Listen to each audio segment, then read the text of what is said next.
Meu nome é Sara, eu sou professora do Departamento de Engenharia Mecânica da PUC Minas. Atuo tanto na graduação quanto no programa de pós-graduação stricto sensu. Hoje, lá no nosso programa de pós-graduação, eu tenho orientado alguns trabalhos tanto com materiais poliméricos, com plásticos e borrachas, quanto com materiais metálicos, tanto metais e suas ligas.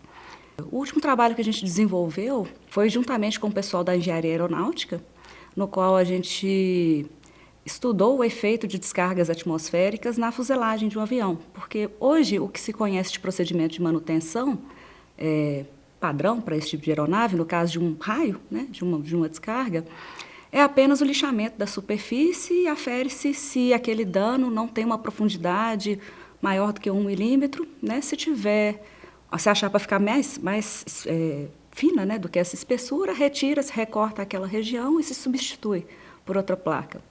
E a gente investigou que existem danos, né, que estão além do que poderia ainda permitir o voo. Ou seja, se a chapa ainda tivesse com mais de 1,5 milímetro, você não substitui e põe um avião para voar, né? Mas a gente viu que nessas condições existem trincas que não são detectáveis pelos métodos padrões de manutenção, como ultrassom, né, que são as técnicas mais comuns.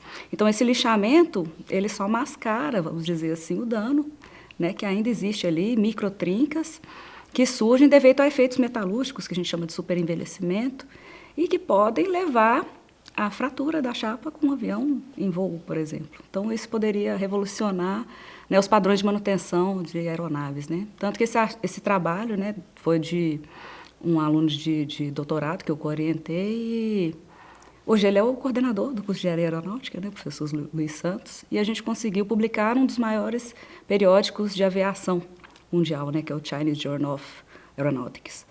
Então, a gente trabalha tanto com metais nesse sentido, mas também com materiais poliméricos.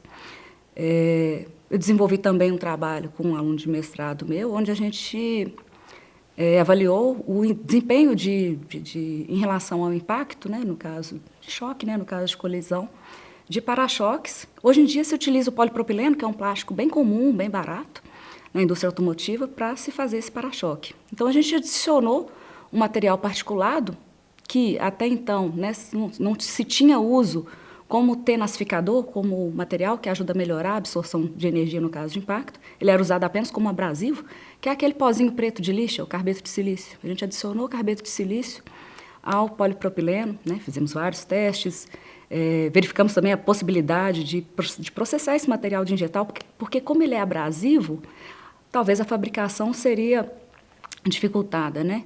Diferente do polímero puro. Mas conseguimos, né, processar, fabricar e conseguimos um ganho de absorção de energia, no caso de impacto, de 300%, ao polímero convencional que é usado hoje para para-choque dos carros todos, né, produzidos no Brasil, né, os carros populares. E agora, ainda nessa parte de materiais poliméricos, esse mesmo ex-mestrando meu, o professor Wesley, hoje ele é professor numa instituição colega nossa, parceira, né, no Cefet. E a gente está desenvolvendo agora um filme polimérico para revestimento em aço com grafeno. Aço inoxidável, quando a gente pensa em grandes estruturas, por exemplo, tubo para extração de petróleo em alto mar, a gente está falando de quilômetros de tubos, né? Num ambiente muito corrosivo, né? Um meio salino. Então, embora o aço inoxidável tenha uma resistência relativamente ok, né, com relação à corrosão, no meio salino é mais agressivo do que se fosse só atmosférico ou em contato com água só, né? Então, o intuito nosso é desenvolver um revestimento que a gente pode aplicar num aço estrutural comum, um aço de baixo carbono, que é bem mais barato do que um aço inoxidável, que vai me dar uma resistência à corrosão muito melhor do que do aço inoxidável que é usado hoje. A gente está desenvolvendo um filme de polipropileno com grafeno, onde boa parte dos estudos hoje de grafeno no polipropileno são com o intuito de avaliar a propriedade elétrica. Então, com relação à corrosão, se tem pouca coisa na literatura, né? A gente vê, às vezes, como pintura, epóxi sobre algumas superfícies, mas não para se produzir um filme super hidrofóbico e anticorrosivo. Então, esse trabalho também está em andamento, é uma tese de doutorado de um colega. Eu sou do interior, eu sou de Itaúna. É uma cidade próxima aqui de Belo Horizonte, né? Mas essa inspiração por ciência, por pesquisa, veio da curiosidade mesmo, porque do ponto de vista de família, de parentes, como eu vim de uma família muito simples, né, eu e meu irmão fomos os primeiros primos ali até ensino superior. A gente conseguiu estudar, né, em universidade pública, né, porque pelo contexto social nosso, né, a gente não conseguiria estudar numa universidade particular, e a gente foi os primeiros a estudar. E assim, meu irmão, 3 anos mais velho que eu sempre, né, sempre atrás dos passos dele, e foi me despertando, né, curiosidade por tecnologia, né, por ciência. E decidi fazer física. Sou física de formação. E na UFOP na Universidade Federal de Ouro Preto, tinha um curso de física que era aplicado a materiais. E era o único no Brasil, era o primeiro, e eu, né, consegui ingressar nesse curso. E já nos primeiros anos, até por uma necessidade, às vezes, financeira mesmo, né, correr atrás de estágio de iniciação científica e, juntamente, óbvio, né, com a curiosidade de fazer pesquisa, de fazer ciência. E como era um curso que era aplicado a materiais, não era um curso de física básica, e foi fundado por metalurgistas, o curso de metalúrgica na UFOP é muito tradicional, né? É lá da época de Dom Pedro II, da Escola de Minas de Ouro Preto, né? Tem mais de 190 anos. Eles têm uma formação muito forte para a parte de metais nesse curso de física. E aí eu acabei me embrenhando pelos caminhos da metalurgia física, né, da indústria metal mecânica, e fiz meu mestrado, meu doutorado lá também, na UFOP, em engenharia de materiais, e depois doutorado na Universidade Federal de Minas Gerais, com sanduíche, né, doutorado de sanduíche na Austrália, na Universidade de Wollongong, em metalurgia, materiais e minas, né, o doutorado. Mas sempre com um pezinho aí nos metais. Quando eu vim para a PUC Minas, né, que eu me tornei professora do departamento de engenharia mecânica, eu comecei a desenvolver trabalhos na área de materiais poliméricos, né, dos plásticos, porque embora eu nunca tivesse feito pesquisa com metais, mas eu tinha a formação, né, acadêmica em materiais diversos, né. E a gente tinha uma injetora de termoplásticos, uma injetora de plásticos lá no departamento de engenharia mecânica, que estava meio abandonada, tristinha no cantinho do laboratório lá, não tinha ninguém trabalhando com isso no momento. Eu falei, vamos pôr essa injetora para funcionar? E aí escrevi meu primeiro projeto de pesquisa, que foi esse do carbeto de silício, né, do para-choque, no polipropileno. E junto com esse aluno de mestrado, a gente conseguiu contratar uma empresa de manutenção industrial, fizemos toda, né, a calibração, demos treinamento para o pessoal, né, para os técnicos aprenderem a mexer com o equipamento, e hoje desenvolvemos uma linha de pesquisa em materiais poliméricos que não existia, não só no departamento, mas, né, na universidade. E abrimos as portas, né? Hoje o pessoal da química está lá mexendo com polímero, o pessoal da odonto usa nossos equipamentos lá também para trabalhar com resinas, né, para odontologia e tal. Então, fico feliz nesse sentido de ter aberto, né, vamos dizer assim, mais uma área, né, dentro dessa linha de pesquisa, né, de materiais e processos de fabricação do programa de pós-graduação. E acabei não tirando o pezinho dos meus metais. Estou lá mexendo com alumínio, tomando descarga, vendo o efeito metalúrgico da coisa, mas, ao mesmo tempo, ampliei esse horizonte aí também para os materiais poliméricos. Eu adoro aprender, e eu aprendo muito com meus alunos, né? Surge uma proposta, algo diferente, vejo algo que, né, está se destacando, tem um nicho novo, né? Grafeno a gente já estuda há muito tempo, mas qual que é o efeito de grafeno em plástico, né? Tem pouca coisa publicada. E eu acho o aluno bom que compra as minhas ideias, que compra as minhas curiosidades e vão junto. Esse aluno meu, Wesley, que foi que está sendo meu doutorando agora, ele foi meu primeiro mestrando, meu primeiro aluno de iniciação científica, meu primeiro monitor de laboratório. E hoje ele é professor efetivo no Cefet, né, no curso de engenharia mecânica lá. Então, isso é muito gratificante do ponto de vista de pessoal, né, e profissional. Contaminei alguém com o bichinho da pesquisa, né, lá quando ele botou o pé na faculdade, né, primeira monitoria, e formei um pesquisador. Né, isso me deixa muito feliz. Não só falar da minha história, né, eu acho que a história dos outros hoje também, né, constrói a minha também e se torna uma coisa só. Sou apaixonada pelo que eu faço mesmo. Eu tenho, como eu disse, né, o bichinho da curiosidade dentro de mim, eu não me imagino fazendo outra coisa, não. Formar gente, né, mais do que a pesquisa, né, ela te move pela curiosidade, por buscar sempre algo novo. Mas, enquanto professora também, né, além de pesquisadora, eu acredito que fazer a diferença na vida de alguém é algo que não tem preço, é o que mais me motiva a ser professora, né? De alguma forma ter contribuído positivamente, ter inspirado alguém. Em função da minha formação, né, eu sempre quis ser professora, né, e pesquisadora. Eu tinha já atuado em outras instituições, tanto pública quanto privada, e em 2014, né, eu ingressei como professora efetiva. Eu fui professora substituta aqui um semestre antes, né? Mas em 2014 eu entrei pela graduação, né? E aí em 2017 eu fiz o provimento para pós-graduação, né, para o mestrado e doutorado. Do ponto de vista acadêmico, eu acho que é mais no sentido de conquistar espaço, né, de fazer algo diferente do que as outras pessoas estão fazendo, né? Como eu falei, né, você abrir uma nova área, uma nova linha ali de pesquisa, isso é muito difícil, né? Até porque você precisa de infraestrutura, né? E às vezes, como não tem ninguém mexendo com aquilo, às vezes os recursos que você precisa, você não vai ter disponível naquele momento, né? Então, você vai correr atrás de outros recursos, né? Um projeto de pesquisa ali, outro aqui, uma agência de fomento externa, né? Para conseguir construir o espaço que você precisa para trabalhar, né?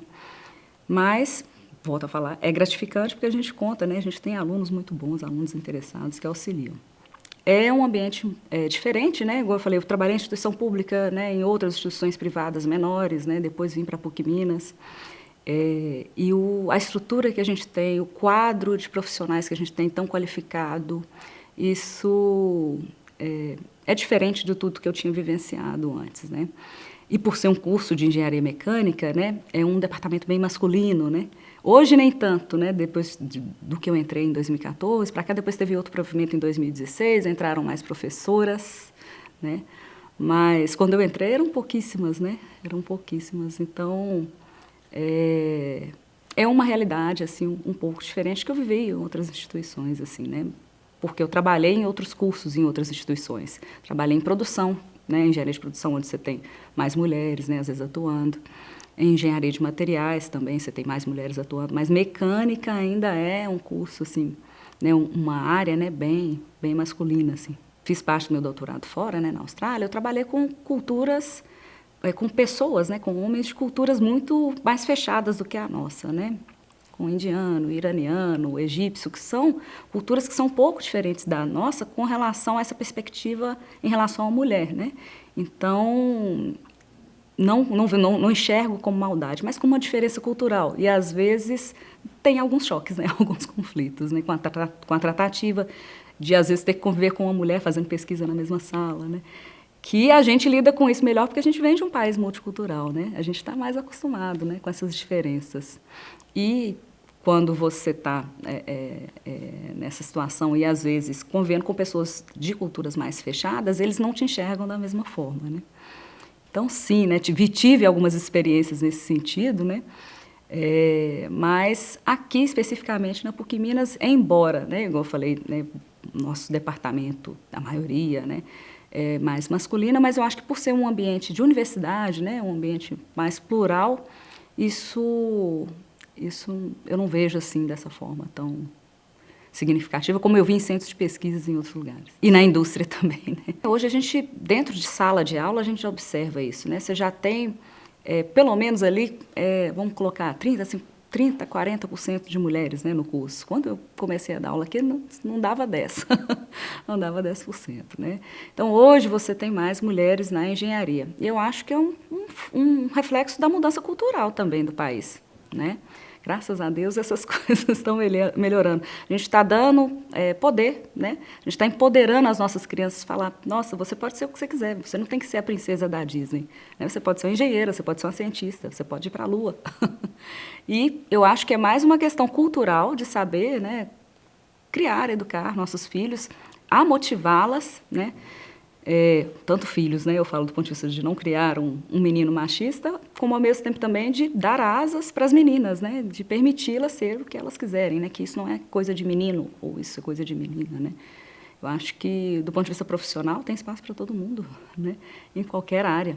Depende só da sua competência, da sua capacidade, do seu interesse, da sua curiosidade. Também eu acho que é uma questão, agora eu acho que mais social, né, do ponto de vista financeiro mesmo, no país, né, a gente sabe que a maior parte da população mais pobre é negra, né? Então, eu acho que simplesmente reflete isso, né?